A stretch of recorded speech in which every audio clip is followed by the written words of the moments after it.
ኣብ ዓዲ ዓረብ ዘለኻና ኣሕዋተይ ካብዛ ሂወት ታሪክ እዚኣ እንታይ ተማሂርክን ኮመንት ፀሓፋለይ።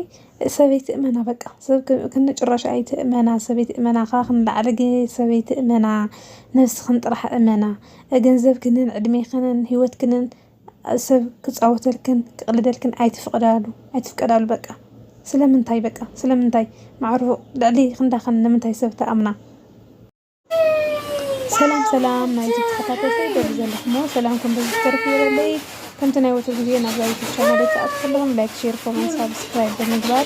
ናቲ ተከታተልቲ እንድትኮኑ ብኣክብሮት ጋብዘኩም ኣብዚ ምስሊ ሰላም ናዲኩም ለክምለት لما عند حزالكم موسي زلقوا فيديو خم تريوا لهم بتصريتي جميل اللي يحب نجوهم قرصي مسؤول عفو قد فينا بتصريتي أتين من تاي الحر عفيت كاتسي قال بقى خوف كتير كلها بقى دق سيزو لك بنقول تسي كان قرص خانة بصراحة خان حتى أدخل كأجن برهز خانة مع طيحته والبونة أنا بزح حزز ساعات أو جزء صراحة فاتح غفيدة سلازل له بطعمي يزدبر كبك أنت هيك تجبر كم توعلنو علو طعمي يزدبر بنقول تسي كهذا خانة ناس راح خاطئات تكون كأجن أمرها والناس عايز يخون اسكناتاتكم تمكر خا ما نجو تسيخ الناس راح ريحن تأتواس تمليس كنت هم ترك قصاص سكي شير جبر على حواتي ناتجن هذا حرق زي تمليس يدك استدك سزوا على هو معلتجن بالطعمي زي دبرني نجو تسئل الناس راحين حرقاتي حاب بطعمي دست بالمعلتي يزوع لنا لما عندي تسئل ناف صريت ناف صراحة خاطئ وسينا مالتيو هذا حد شع صراحة يقولنا أنت صرح نيريلنا شلدنا لينا نجارات وقاسيلنا ولا زخونا نجار يصحنا نأيوا جن كم خون يولن عمرك عايز بلاش وكا من ترجم يولن بحالتي تسأل كان صراحة خاطئت تخينك بقى دست بالمعلتي هاتوعلن على النقح خاتل بقى بزخونا جن لما عند حزلكم ما تزلخو خمزي الناس قرارينا زخونا تاريخ نايسب تاريخي حزلكم ما تزلخو من هذا عد عرب زلخنا حواتي تمرت تخونا كنية لأنا أخذت شير قبرلكن أنا حفتخن كعني عبارتها عني لايك شير قبر علينا محاجتكن خليكني فوتونا لما عنتي هو التاريخي مبارنتها يتمثل لمثلكم اسكع مجرشة فيديو تخططوا وامو كتتقوم لأخهم كتمهر لأخهم إذا زلز حسب هو إنهم شير قبر لكن اللخون خمسة لكون من هذا داك أنستي حواتي مالتي حنت حفتنا دقرباز فلت أي مالتي عد عرب كلت عام تسرح مو مزخونة مسود عدات فادت بدحريون عيبك أتمرعين حدارنا نقدر قليل لامو نسخ عن بيت سبب كده مسيا تمرعيهم حدار ميجورو بدحريون خلت عام الثاني همسو من ولا دون خطفت ريك علم أي وددتن أي تناسات نزخ خلت عام توشتري من متازنا ورت جنزبون نفتي أن مرعن درعن زي أنت وهلا توديا بدحريون سأنسيت أنت ما خيرهم بقى أنا عد عرق سرحية مسؤولته بقى شيلن سون فقدني خوينو خيدي سرح خمسي ستو سنة جزي سخنا ستو سنة عامتات سرح خمس ما أنا ونزينا سرحو أن هاد أرقام خاص أنا حكيت حاجة سخنا نجر جيرنا بدحريو حضرنا نقص الجلتها هاي لهم وصينهم زحفتنا أنا عد عرق تمارسات خيدمو بدحريو نسو خمس زبالة شدشت عامة تسرح مالتي شدشت عامة تزيجين صريحة جزا صريحة مالتي جزا صريحة نسوقنا وزخوينو زود لنا ملأن حجز عصري هو كل نجاري أيو بقى كاب سمين توري كاب نبغى كوتاس نجزا مسحرحتات زد لي نجارات كله بقلت النجار النار بفيديو اليوم بفوتوات النجار دي نال آخر بفيديو كل نجاري كل نجار نخطأ أمنو مالتي نسخ بقى بطعمي عوي إمنت أو حديرة بقى دسنا لا صباح نجوز إن بقى جزاي سرح جزاي عده كده عرفيه أو جزاي كده قصية أو جزاي خريطة جلاجل اللي خلنا زحفنا بطعمي تهسفا جرا بقى دسي لوانا صرحت إذا شدشت عامة زي تود أمه ندحري بقى خمس أخلني إلى عميس حسب نسخة أي جزات راح نتاخن جورنيرنا خوينا جزاي ولا عيسته زخونا من مسرح زخون حدخلت عامة سرحي أنا ونوزي وقبرتي أسريحة زخونا مسي خوزي نمسرح زخون نسق نجار دي زخونا نجارس كيفيتنا ننورلو نجار يدلين عيو يلوخ عميس حسب يمسلمو إيش لا تقبلان نسخ عني بقى خلت عامة من ماتي خونا أنت تصميمه خلت عامة كسرحي لا زحفتنا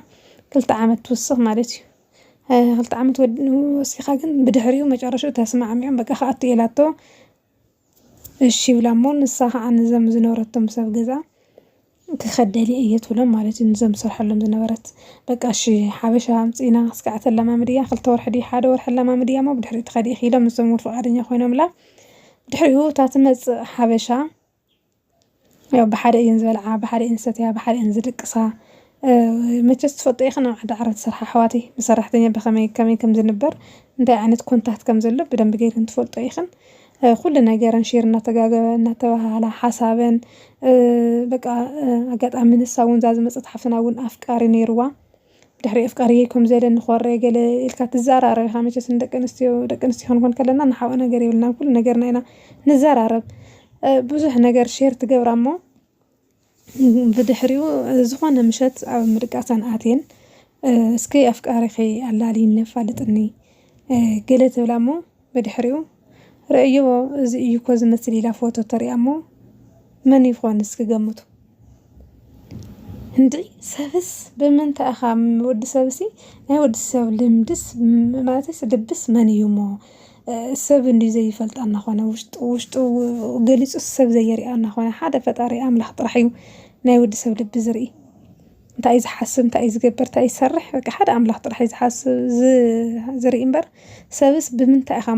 ኢኻ እሞ ክትፈልጦ ትኽእል ናይ ልቡ ዝሓስቦ ዝገብሮ ነገርስ ብምንታይ ኢኻ ክትፈልጦ ትኽእል ብምንም ተኣምር ክትገብሮ ትኽእል ንፈጣሪ ፈሪሑ ሓደ ሰብ ኣብ እምነቱ ፀኒዑ እንድሕር ዘይሰርሕ ዘይነብር እንድሕር ደኣ ኮይኑ ብምንም ተኣምር ኸደ ወፃእ ተወልካ ብምንም ተኣምር ክትቆፃፀሮን ክትሪኦን ክትብለን ኣይትኽእልን ኢኻ ብጭራሽ ማለት እዩ ናይ ዝሮስ ናይ ሰብ ልብስ ክትፍትሽ ኣይትኽእልን ኢኻ በቃ እዛ ሓፍትና ግን ምልእ እምነት ነይርዋ ብዙሕ ነገር መስዋዕቲ ከፊላ ግን መጨረሻ ግን መን ኮይኑ ይመስለኩም ትዝሪእቶ ወዲ በዓል ገዛ ኮይኑ ፀኒሑ حساب وسكي أبغاتكم بوتان تزخون تدخلوا لفيعة شو زحفتنا زي حزت على لا حسبت عمست من رؤيا عب سدت نبي رازله تعين السمعتي سمعة حسوقه دخلت عمت الشجرة ولن بزي نوع يتفلت أنيا شو ما انت عمت من لوجن نقولنا أمانات انت ولا تخيد مس انت ولا وص انت ولا وص كده انت ولا تخيد الناخونات ما تحديرها وبزخل له مسوات خفيلة السلكة سبيتي جراش حيزو ያው ገዛ ከምስራሕ ሓስሪሕዎ እዩ ያው ታዲያ ትሰደሉ ገንዘባት እና ቤዳ ክገብሩ ኮይኑ ስሪሕዎ እዩ ግን ታ ዝኸደት ቆልዓ ከይዲ ሰሪሕ ክመፅ ኢሉ ይጫጭቁሉ ይኽኒ ኣፍቃሪየ ገሌላ ተዕላ ስለ ዝነበረት ከመይ ድዩ እንታይ ድዩ ስከሪ እንገሌል እንድሕር ግዜ ብደንብ ምሳላ መዳ ከም ዝለኩም ኣለኹ ፈትኦም ሰሪዕታ በዓል ገዛ ኮይኑ ፀኒሑ ግን እዛ ሓንቲ ሓፍትና እውን ከም ገይሩ ንኽበልዓ ከይዲ ኢሉ ሰዲድ ወረይዎ ካልኦት ኣሕዋትና እውን ከምና ገይሩ ይበልዕ ይኸውን ልምዲ ዘለዎ ሰብ እያ እዚ ሓደ 2 ዓመት 3 ዓመት ምሳሌ ይፀንሕ ከይዳ ከምዚ ሰሪሐን እናለ ኣብ ካልኦት እውን ብዙሓት ክህልዎ ይኽእላ እየን ሓፍትና እዚኣ ግን ኣጋጣሚ እግዚኣብሄር ናይ ልባ ክሪአላ ከለ ግልፂ ክገብረላ ከለ እዩ እዛ ቆልዓ እዚኣ ናብኣ ከይዳ ክትፈልጦ ክኢላ እምበር ንካልኦት እውን ከምኡ ይገብር ይኸውን ንምንታይ ልምዲ ዘለዎ ሰብ ኣይገድፍን ፈጣሪ ዘይፈርሕ ሰብ በቃ ስሩሕ ንሱ እዩ ናተይሉ ዝሓዘ እዩ ማለት እዩ ብድሕሪኡ ግን ክለኩም ዝደለኹም ዝሓፍትና ናቱ ፎቶ ምስ ረአየት ንዛ ቆልዓ እውን ምንም ዓይነት ዘረባ ኣይተዛረበታን ነፍሳ ቁርጥ ጠቢላ ነፍሳ ማያ መረቃ ውሕድ ጠቢላ ኣይተዛረበት ኣይበለት ስቕ ኢላ ከም ዘይትፈልጦ ኮይና ስዒላ ብውሽጢ ሓዲራ ንኡ ግን ምንም ዓይነት ዘረባ ኣይተዛረበቶም ብስልኪ በቃ ከመፅየ ስለ ዝበለቶ በቃ ምፅኡ ኢልዋኒ ኣይተዛረበተን ገለ ይበለቶን ቀጢላ ምንም ዘይተዛረበት ወላ እንተ ቆልዓ እውን ፍቃሪየ ኢነሩ ሰብኣየ ኢነሩ ከምዚ ይበለታን ወላ ንኡ እውን ምንታይ ከምዚ ጌርካ ፍቃሪ ትሒዝካ ከምዚ ጌርካ ይበለቶን ቀጢላ ዝሓፍትና ዓዳ ተኣቱ ዓዳ ምስ ኣተወት በቃ ኣነ ምሳኻ ክቕፅል ድሌትን ሓሳብን ስለዘይብለይ በቃ ንብረተይ ይደሊ እየ ንብረተይ ክካፈል ዝደሊ ትብሎ ዝሓፍትና እሞ ናይ እንታይ ንብረት እንታይ ትፈልጡ እየ ንብረት ኣለኪ ኣነ ክንደይ ኸርተት ዝበል ኩሉ ክንደይ ፀሓይን ቁርን ንፋስን ተውቃ ኩልኩ ኣነ እዩ እምበር ንስኽማ ዓሙቕ ክኸፍ ኢልክ እንታይ ክትገብርሉ እንታይ ክትገብር መሬት መሽኪ ኣይንኡ ገንዘብ ናይ እንታይ ገንዘብ ኢሉ ይኽሕዳ ማለት እዩ ንሱ ከዓ ብሽሙ እዩ ከዓ ፀኒሑ ያው ንሱ እዩ ገዚእዎ ኣብ ደገ ኮይና ዝገዝአቶ ብእምነት ያው ሰብ በዓል ሓዳር እዩ ኢላ ስለዝኣመነቶ ብሽሙ እዩ ፀኒሑ ስለዚ ዝሓፍትና ግን በቃ እንታይ ክትገብር ትኽእል ምንም ክትገብር ኣይትኽእልን ኣይፈልጠክን ኣይጥይቐክን ኣይትፈልጥንን እውን ካብኡ ከዓ ጉልበተይ እዩ እምበር ናቲ ገንዘብ ዝፈልጦ ተኣምር የብለይን ብጉልበተይ ዘስራሕዎ ገዛ እዩ እዚ ኢሉ ይኽሕዳ እሞ ሓፍትና ግን ኣይካብ ውላድ ኣይካብ ገዛ ኣይካብ ቅርሺ ኮይና ትተርፍ ማለት እዩ እዚ ንምንታይ እዩ እዚ ትምህርቲ እዚ የምፅእ እኒአኹ ኣሕዋተይ ብጣዕሚ በቃ እምነት ክትሕድራ ይብልክን ነፍሰብ ንምንታይ ኣዴኽን ይኹን ኣቦኽን ይኹን ሓውክን ይኹን ማንም ፈርሓ እግዚኣብሔር እንድሕር ዘይብሉ ኮይኑ ምንም ክትገብሮ ኣይትኽእላን ምንም ማስረጃ የብልክንን ውዕልን መርትዖን እንተዝህልዎም ነይሮም ቢያንስ እኳ ፍርቃ ምወሰደት ሓፍትና ግን ያው ብናይ ቀደም ብናይ ወለድና ኣሎ ኢሉ ኣላ ሓቂ ውዕል የብሉ መርትዖ የብሉ ኢልካ ተኣማሚንካ ብእምነት ትነብረሉ ሓዳር ከምኡ ስለ ዝነበረ በቃ ምንም ብትሕዞ ነገር ስለ ዘይነበራ በቃ እዛ ሓፍትና ግን ብጣዕሚ ኣብ ብሽጥታዊ ንደት ክስታ እያ ዘላ ሕዚ ስለዚ ግን ኣሕዋተይ እኽልክን ዝደሊ ዝስራሕክን ነገር ብምሉኡ ተኽኢልክን ውክልና ስደዳ ብውክልና ብሽምክን ክኸውን እኒአዎ እንተዘይኽኢልክን ከዓ ገንዘብክን ሒዝክን መፂኽን ኣብ ዓድኽን ባዕልኽን ብትፈልጥኦ ምግዛእ ምስራሕ ይሕሸክን ባህሊት እየ ካብዛ ሂወት ታሪክ እዚኣ እንታይ ተማሃርክን ኣሕዋተይ እስኪ ናብ መሓትትክን ናብ ትፈትዎ መሓትክን ሼር ግበራለን ይኽን ናይ ልምዓንቲ ፍልይ እዚኣ ትመስል ነይራ ብኻሊእ ቪድዮ